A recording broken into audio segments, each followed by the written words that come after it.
Buenos días con todos, estimados estudiantes. Bienvenidos a nuestra clase de hoy. Vamos a adentrarnos en uno de los temas más críticos y de mayor riesgo en la gestión penitenciaria, la logística de traslado de personas privadas de libertad, tanto a nivel interno como externo. Les pido que pongan mucha atención porque esto no es un procedimiento administrativo más, es una operación táctica y logística de alta complejidad que cuando sale mal, acapara los titulares de todo el país. El propósito de lo que vamos a discutir hoy es precisamente cómo planificar y ejecutar estos movimientos garantizando la seguridad, previniendo fugas o ataques y al mismo tiempo cumpliendo con los estándares internacionales de derechos humanos, algo que su documento menciona específicamente como la regla 73 de las reglas Mandela.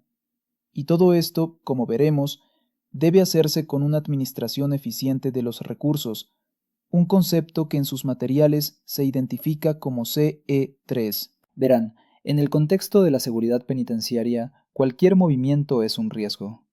Dentro del centro, mover un PPL de su celda al patio, al taller o al área de visitas es un traslado interno. Pero el verdadero desafío, el que pone a prueba a toda la institución, es el traslado externo. Hablamos de llevar a un PPL a una audiencia judicial, a una cita médica en un hospital público o de transferirlo permanentemente a otro centro de rehabilitación social, CRS. En el Ecuador de hoy, con la complejidad que nos imponen los grupos de delincuencia organizada, GDO, cada traslado de un miembro de alto perfil o un cabecilla es una operación de alto riesgo. No estamos exagerando. Un intento de fuga, un intento de rescate por parte de su organización o incluso un intento de asesinato por parte de un grupo rival son escenarios que deben estar en nuestra planificación. Por eso, nada, absolutamente nada, puede dejarse a la improvisación. El documento es claro. Todo traslado inicia con una planificación rigurosa. Esto es un juego de ajedrez. Lo primero que hacemos es un análisis previo a la remisión. No movemos un PPL, movemos a Juan Pérez y necesitamos saber exactamente quién es. ¿Cuál es su historial de riesgo? ¿Es un PPL de mínima seguridad que va a una audiencia por un delito menor? ¿O estamos moviendo a alguien con un historial de violencia, múltiples intentos de fuga y líder de una organización? ¿Tiene requerimientos médicos? No es lo mismo trasladar a alguien sano que a alguien que necesita diálisis o que puede sufrir un ataque de pánico.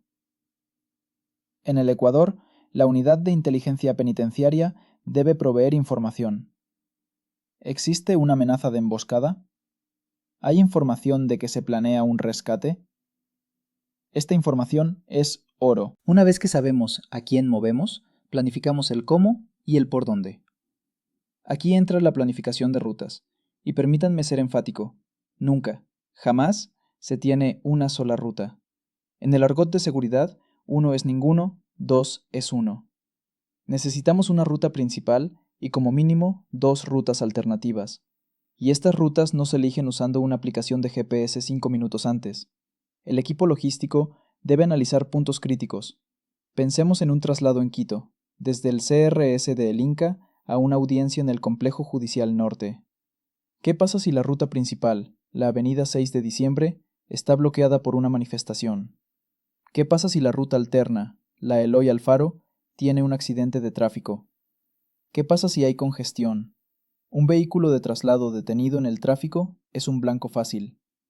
Por eso, su documento menciona la selección de horarios de bajo tráfico. A veces, la mejor hora para un traslado de alto riesgo no es a las 10 de la mañana, sino a las 4 de la madrugada. Y esta planificación no la hacemos en solitario. Este es quizás uno de los errores más comunes y más graves que se cometen, lo que el texto llama falla en la comunicación interinstitucional. Si yo voy a mover un PPL de alto riesgo por la ciudad, el SNAI, a través del Cuerpo de Seguridad y Vigilancia Penitenciaria, debe coordinar previamente con la Policía Nacional. Quizás necesitemos apoyo del GIR o del GOE para una escolta reforzada. Si el traslado es a un hospital, como el Eugenio Espejo en Quito o el Luis Bernaza en Guayaquil, El hospital debe saber que vamos, tener un protocolo de recepción segura, y no podemos darnos el lujo de esperar en la sala de emergencias pública. Esta coordinación debe ser anticipada y confirmada. Ahora hablemos de los recursos. La planificación tiene que definir con precisión qué necesitamos, y aquí entra el criterio CE3, optimización de recursos críticos. En un contexto como el nuestro, a menudo con limitaciones presupuestarias, no podemos darnos el lujo de despilfarrar. No se trata de enviar un convoy de 10 vehículos para un PPL de bajo riesgo. Se trata de asignar el número mínimo necesario de servidores de seguridad, pero que sean los adecuados. Como dice el ejemplo práctico de su material, para un traslado de alto riesgo, quizás es más eficiente usar 2 vehículos discretos pero reforzados, con un equipo pequeño de agentes de alta capacitación, en lugar de saturar el operativo y llamar la atención. Y aquí tocamos un punto sensible, el RAW 1, que se refiere al mantenimiento de los vehículos. ¿De qué sirve tener la mejor planificación, las mejores rutas y el personal más entrenado si la furgoneta de traslado se daña a mitad del túnel Guayasamín? Una falla mecánica en ruta es uno de los escenarios más peligrosos, pues incrementa exponencialmente el riesgo de incidente o fuga. El mantenimiento preventivo de la flota no es un gasto, es una inversión en seguridad crítica. Lo mismo aplica a los equipos de comunicación. Necesitamos radios con canales encriptados y que funcionen, porque las comunicaciones son nuestra línea de vida con la base y con los equipos de apoyo. Y claro, están los medios de restricción física, las esposas, los grilletes. El texto los llama medios coercitivos.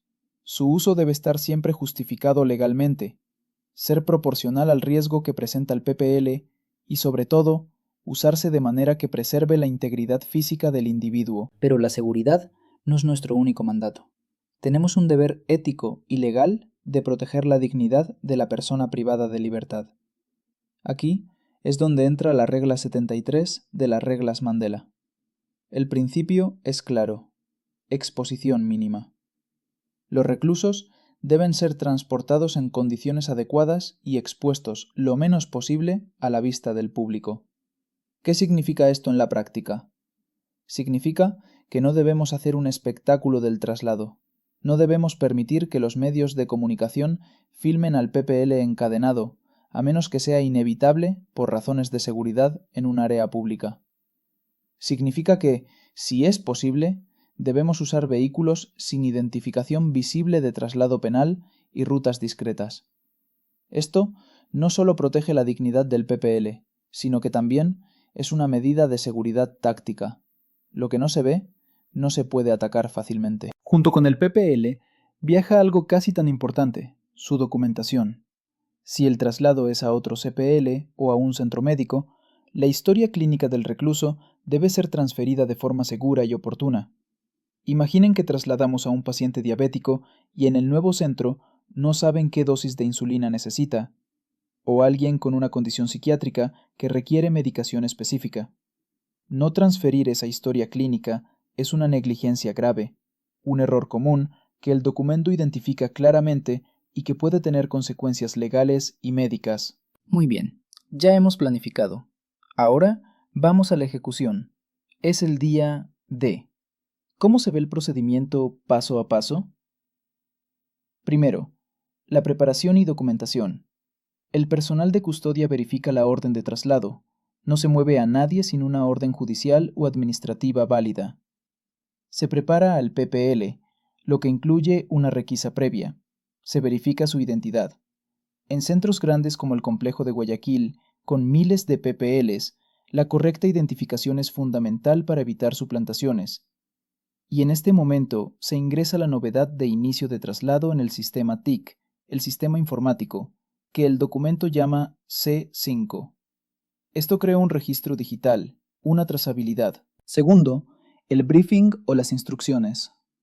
El jefe de traslado reúne a su equipo de escolta. Esto no es una charla de café, es una sesión táctica. Aquí se repite la ruta segura, las rutas de contingencia, los puntos de riesgo, los códigos de comunicación. Si yo digo Cóndor, significa que tenemos un vehículo sospechoso siguiéndonos. Si digo Rayo, Activamos la ruta de emergencia B. Se asignan roles específicos. Usted conduce, no se detiene por nada. Usted es el custodio A. Su responsabilidad es el PPL. Usted es el custodio B. Su responsabilidad es la puerta y la seguridad externa. Y se hace una última verificación del vehículo y los equipos de comunicación. El RAW 1. Tercero, la ejecución. Seguridad y discreción. El PPL es asegurado en el vehículo. Iniciamos el movimiento. Durante todo el trayecto, se mantiene una comunicación constante con el CPL base y con los puntos de apoyo que ya coordinamos. El equipo debe estar en alerta máxima, observando el entorno, buscando anomalías y, por supuesto, garantizando que se cumpla el principio de exposición mínima. Cuarto, la entrega y el cierre. Llegamos al destino, sea la corte, el hospital u otro CPL. Aquí firmamos la cadena de custodia. Yo, agente X, entrego el PPL y llega a las 9:30. Yo, agente Z, recibo al PPL y llega. Esto es vital. Es el traspaso legal de la responsabilidad. Inmediatamente después, el jefe de traslado registra el fin de la misión en el sistema C5. Registra la hora de llegada y, muy importante, las novedades operacionales. ¿Qué pasó en el camino? Ruta A despejada. Se observó un dron sobrevolando el vehículo en el sector X. El PPL intentó autoagredirse. Toda esta información es inteligencia para futuras operaciones. Finalmente, ¿cómo sabemos si lo hicimos bien? ¿Cómo medimos nuestro desempeño logístico? El control es clave. El documento nos da criterios de medición, CE3, muy claros. El primero es la optimización de recursos, que se mide con algo llamado Índice de Desviación de Recursos, IDR. Es una fórmula simple. Recursos asignados, recursos utilizados, barra recursos asignados. Si planifiqué usar 100 litros de combustible y usé 98, mi eficiencia es alta. Si planifiqué 10 agentes y tuve que llamar a 5 de refuerzo, mi planificación falló. La meta es un IDR cercano a 0. El segundo criterio es el cumplimiento de protocolo. ¿Qué porcentaje de nuestros traslados cumplió con la regla 73 y con la transferencia completa de la historia clínica? Si hicimos 100 traslados y en 10 se nos olvidó la ficha médica, tenemos un 10% de incumplimiento, lo cual es inaceptable. El tercer criterio es el tiempo de respuesta logística. Desde que el juez emite la orden de traslado hasta que nosotros la ejecutamos, ¿cuánto tiempo pasó? Si nos demoramos 3 días en planificar un traslado urgente, estamos fallando en eficiencia administrativa. Quiero cerrar con el ejemplo práctico que tienen en su texto, porque ata todo lo que hemos hablado al contexto de la eficiencia, CE3, y la realidad ecuatoriana. El escenario es un traslado de alto riesgo a una audiencia judicial. El PPL es altamente desestabilizador y, peor aún, hay inteligencia sobre un posible intento de liberación. Y para rematar, el CPL opera con presupuesto reducido. El problema es claro: máxima amenaza, recursos limitados. ¿La solución? No es un show de fuerza. La solución es logística pura. Se planifican rutas alternas de bajo perfil y se hace reconocimiento previo. En lugar de saturar con personal, se asigna el mínimo de servidores de alta capacitación en vehículos discretos, CE3. Se verifica el mantenimiento, RAW 1, de esos vehículos y del equipo, y se usa el sistema C5 para la trazabilidad electrónica. El éxito se mide simple: el traslado se completa sin incidentes y el IDR, índice de desviación de recursos, fue cercano a 0. Se logró la máxima seguridad con la máxima eficiencia. Como pueden ver, un traslado penitenciario es mucho más que mover a una persona del punto A al punto B. Es una operación logística compleja donde la planificación meticulosa, la correcta asignación de recursos, el respeto a los derechos humanos y la comunicación interinstitucional son los pilares que sostienen la seguridad del operativo. la del PPL, la de nuestro personal y, en última instancia, la de la sociedad. Bien, para dar por terminada la sesión del día de hoy, les quiero recordar que deben revisar todas las actividades que se encuentran cargadas en el aula virtual y deberán realizarlas en el tiempo establecido. No se olviden que uno de los requisitos para aprobar el curso es que deben tener todas las actividades completas.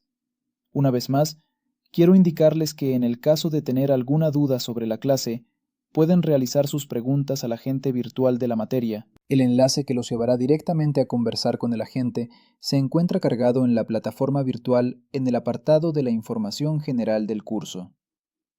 Si luego de conversar con el agente virtual siguen teniendo dudas, pueden realizar sus preguntas en el grupo de WhatsApp de la asignatura. Allí los asistentes de cátedra les ayudarán respondiendo sus preguntas.